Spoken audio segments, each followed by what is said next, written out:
Attention Georgia real estate agents.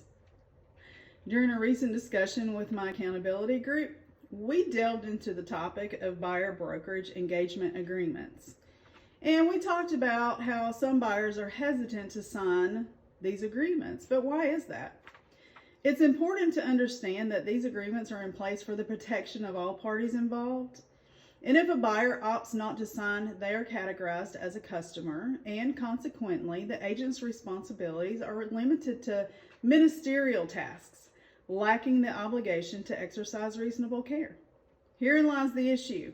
Instead of explicitly informing the buyer that signing a buyer brokerage agreement is a legal requirement to be treated as a client, some agents have the buyer sign a customer agreement while indicating on the contract that the buyer is being represented as a client.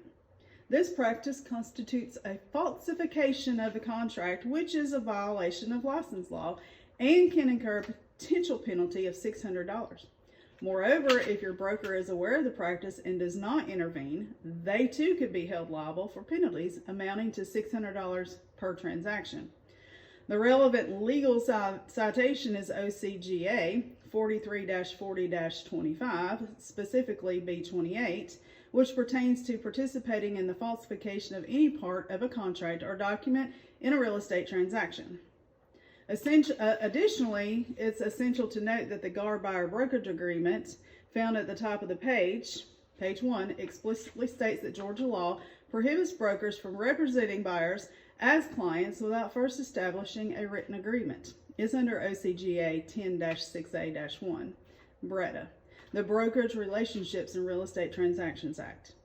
This is in place to safeguard consumers and mandates the clear explanation of agency relationships to all potential customers and clients. The customer agreement specifically states that the broker will not represent the buyer as a client, but will instead work with them as a customer. And as a customer, the broker is unable to offer representation or advice on brokerage matters, as they would if representing the buyer, limited only to performing ministerial tasks on behalf of the buyer.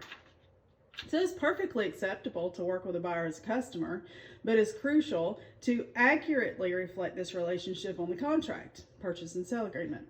If you require a refresher on license law, I'm teaching a CE class on that on October the 26th here at my office. Please let me know if you'd like for me to reserve you a seat. I'll be happy to do that. Hope y'all have an amazing day. Dawn Southern, broker, S&S Homes Realty.